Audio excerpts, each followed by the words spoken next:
Hello, and welcome to your Week 6 OSL640 lecture video.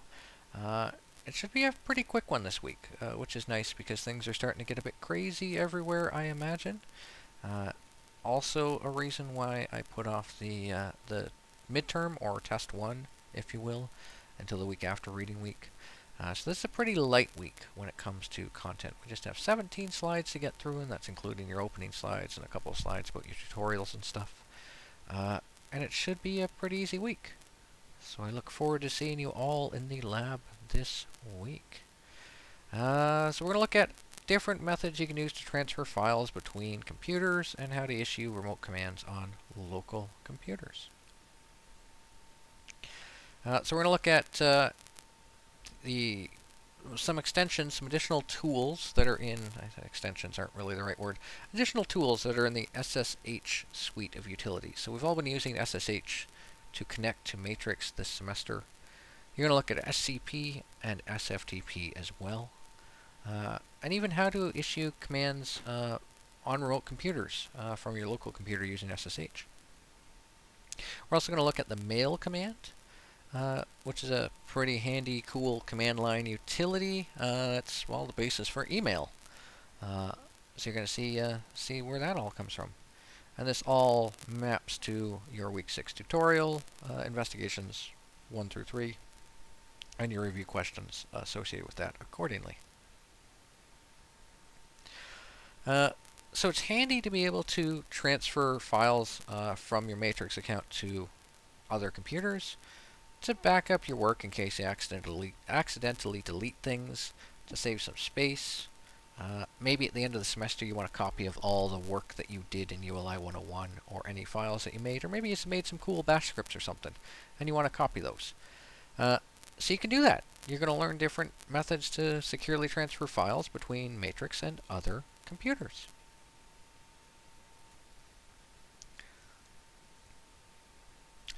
So I already mentioned SSH is a command suite and allows you to securely connect to other Unix and Linux servers, as well as securely copy and transfer files. We've used the first, we haven't really used the second and third of those at all. So there's two additional utilities that are built into the SSH utility, or SSH suite.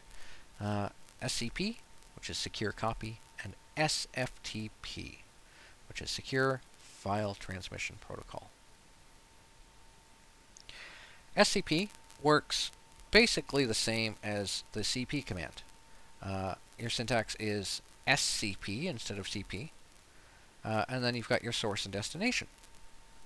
The main difference here is you've got the inclusion of a username at hostname. So your host and destination username, or host or destination rather. It could be one or it could be the other. These can be interchangeable. And when you're using these, you can exclude them of path entirely, and it will just stick it in that user's home directory, assuming you have write access, or read access if you're copying, if that's your source. Or you're going to include a fully qualified domain name, and this is not the right course for that. An absolute path is the word I was looking for, to where you want that file in the file system, or from in the file system. You can completely omit the username if the user on both servers is exactly the same. And if you want to copy multiple files, you can do this with a recursive directory copy, including use the -R, uppercase R option. So let's take a peek at some of these, shall we? And you'll have to forgive me, I was just recording a video for ULI 101 on a lot of the same content. So I'm just going to get rid of all that stuff. You guys are getting the polished version of this. So I'm on my virtual machine, which I haven't actually been able to show you. I've been working on my Windows virtual machine, I think, most of the semester, all the semester. Whatever. I managed to get my VPN up and running in Linux again. I don't know what was going on. I tried it and it worked. So life is good. This is my Linux Mint virtual machine. I've got a terminal over here where I am connected to Matrix, but I'm not using that right now. I'm just using this here. And I have my local machine, which I can just pull that over here and do an ls, and yeah, this is my host. So I am going to use the scp command to copy a directory, or a file from my my VM here. I'm going to copy my ssh.bash file to my host. And to do this, I need a little bit of information, which I'm going to pull this up and show you the information I need. I need to know my IP address. So I'm going to do that with the command ifconfig. Very similar to your Windows syntax where you use ipconfig. And if I scroll up, the particular command I want is right here. Our command, IP. So I've got a whole bunch of IPsec stuff. This is my main interface. So I want 192.168.42.7, which I already knew, but I wanted to show you where to find that information. And I'm in my home directory here. We can see I don't have, well, I've got some files here, but I don't have the file that I want to be here. So I'm going to scp, whoops, p, not o, ssh.bash to, where is it going? JSON at 192.168.42.7. So that's the host, colon, home, JSON. I'm just going to stick this in my home directory, and I'm going to call it ssh.bash. I'm prompted for my password, and it succeeded. And I can confirm it succeeded by pulling this back up and doing an ls. And look, right here, we have ssh.bash. I'm also going to show you an scp-r, and hopefully this works because I'm making this up on the fly. Dash uppercase R. Now I'm going to use a remote host. Hold on. Let me change directories here. There we go. I want to stick it in my downloads. So scp-uppercase R. So I'm going to use a remote host for the source in this case. I want to copy from jason.carmen at matrix.senecacollege.ca colon slash home jason.carmen OSL640.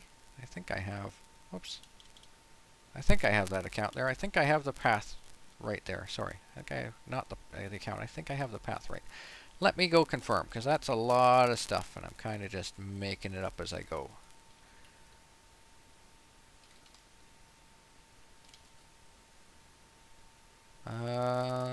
Yep, I've got an OSL640 directory, and if I do an ls on OSL640, I got some files in there. So this should work great, hopefully. So where do I want that to go? That was the source. I want it to go into, just in my current directory, OSL640. Enter. Really? Really? Lowercase r? Oh, good lord.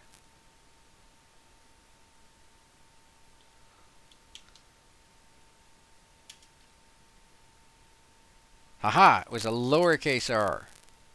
And then if I type my password,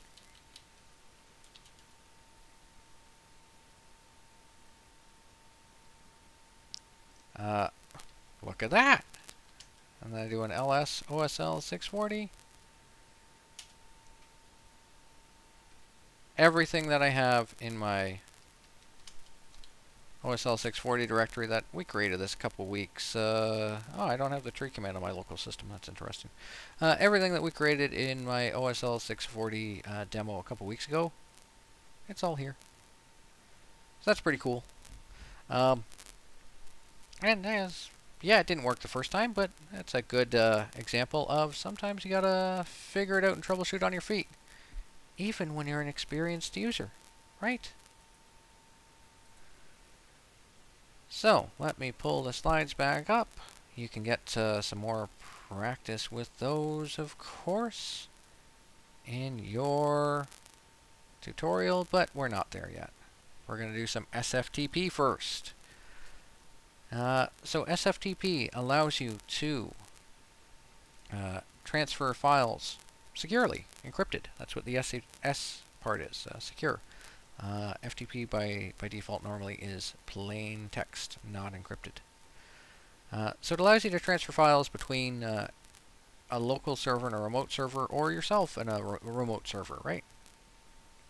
There's a bunch of unique commands you can use. Get and put. Get to download information from the server, put to take a file that's local and upload it to the server. And you can also your standard commands like making directories, changing directories, confirming what directory you're in, getting a directory listing. You can do all of those things within the SFTP shell that you get, but you can also get these for the remote server if you issue those commands by default. And if you want to get those for your local system, you can include an L in front of all of them or an exclamation mark. Either works. So here's all the commands that you're going to use with SFTP. If we're dealing with stuff on the local server, lpwd will give you your local present working directory. pwd will give you the remote. Just an L in front of everything is local, right? So let's take a peek at some of those.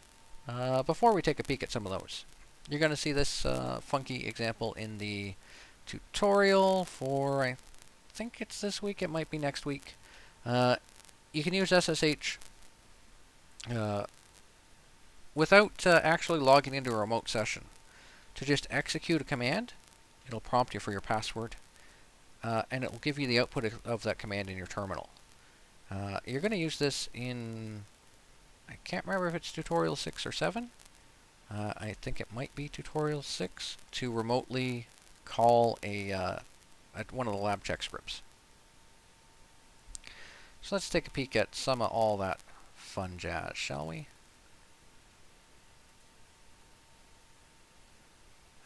So I'm going to SFTP now. Whoops, over here.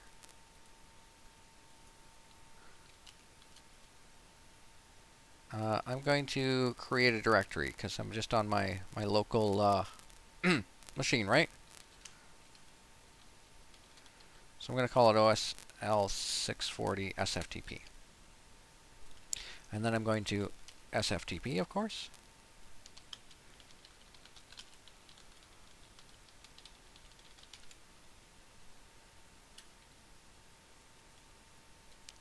Type in my password.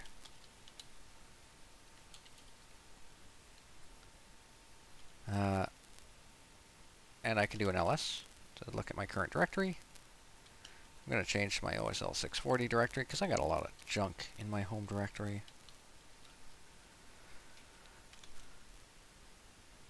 So there we go, and if I want to get a local file listing just to show both work, I can do an LLS or a exclamation mark ls.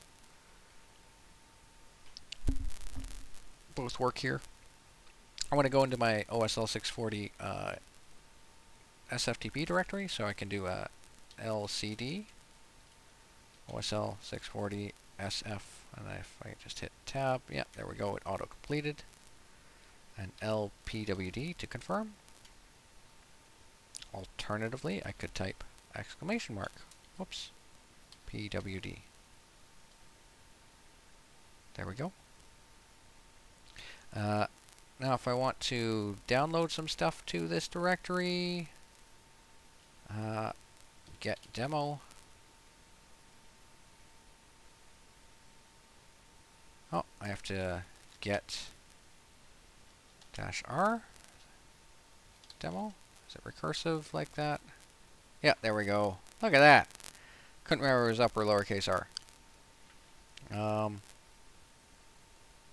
And I don't have something to put. So let's LCD. Let's just try that and see if it'll stick me in my home directory. Should. It did. Let's say I want to put. What can I put? Where's something I can put?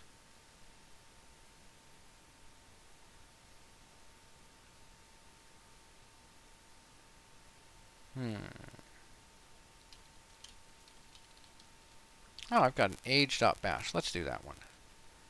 So put age.bash and do an ls to confirm.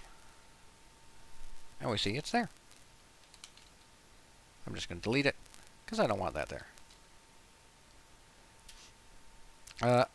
I want to note you can use wildcard expansion here, so I could get star, right? And that would get everything.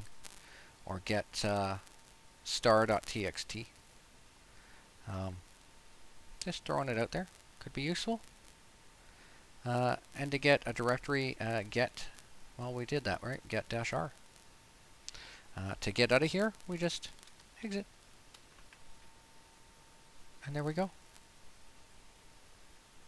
So, yeah, lots of useful stuff there with SSH, SFTP, and yeah.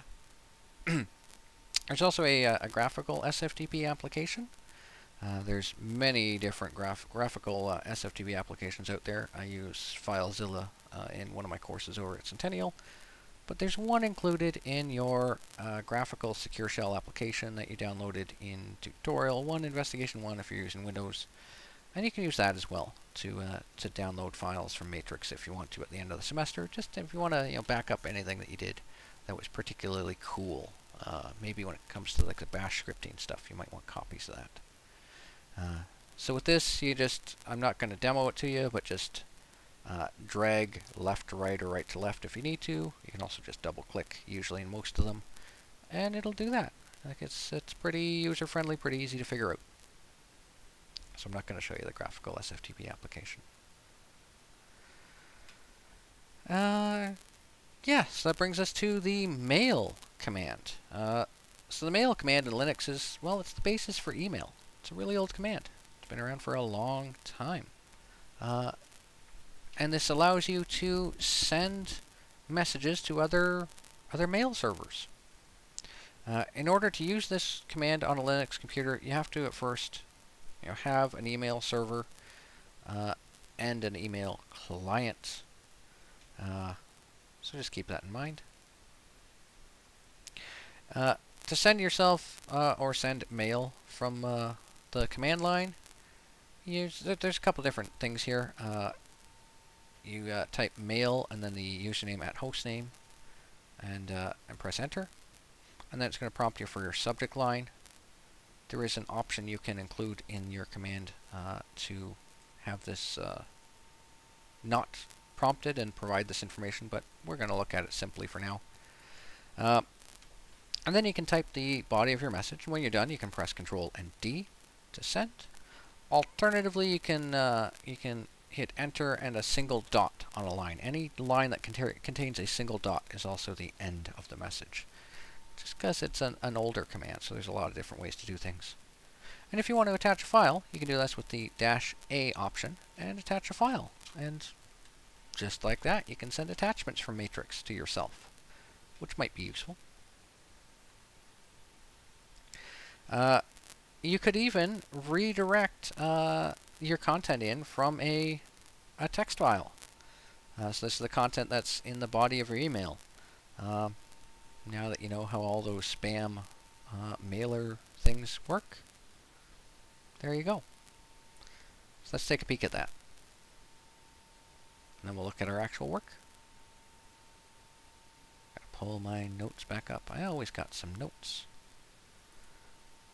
So I'm going to, hold on, I'm going to pause and go get logged into to my Seneca email first. Give me a second. Alright, so I'm back, which of course was no time for you. And you can see I'm logged into Matrix here, and I got a ton of freaking emails that I don't look at. Because they're just automated email from ULI 101, the assignment. Every time a student completes a section of the assignment, I get an email. And there's just a ton of stuff in there. So I'm going to send myself a mail. Mail. I want to include the subject line, so I'm going to do that here. If I don't include this, I'll be prompted for it. Hello from Matrix. And where do I want to send this to? Well, I'm going to send it to Matrix. Whoops, not Matrix. jason.carmen@senecacollege.ca. I will warn you, if you're sending this to somewhere like Gmail, it might get flagged as spam and end up in your spam. So now I'm not in Matrix. Oh, good lord, I'm in the wrong prompt. Let's try that again. From the right prompt. It's been a long weekend, can you tell? But there was some relaxation involved. There's also a fair bit of work involved. I painted the kitchen.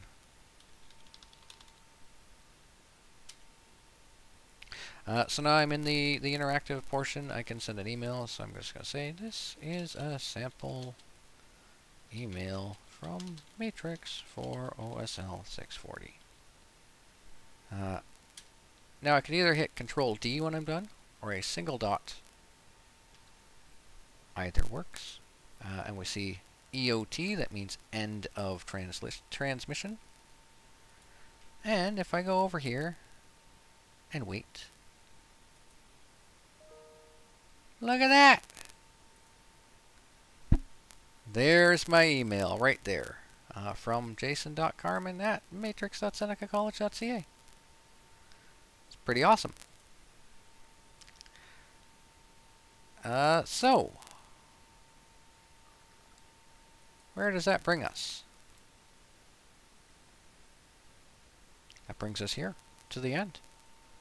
A quick one, 20 minutes today. You guys are getting off easy this week.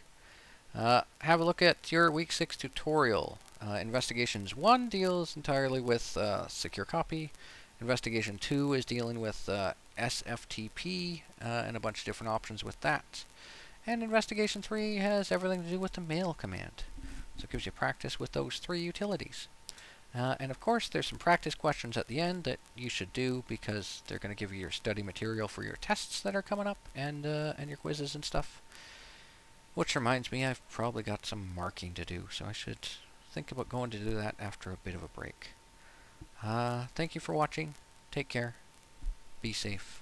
Have a wonderful week, and I will see you in this week's lab. Bye for now.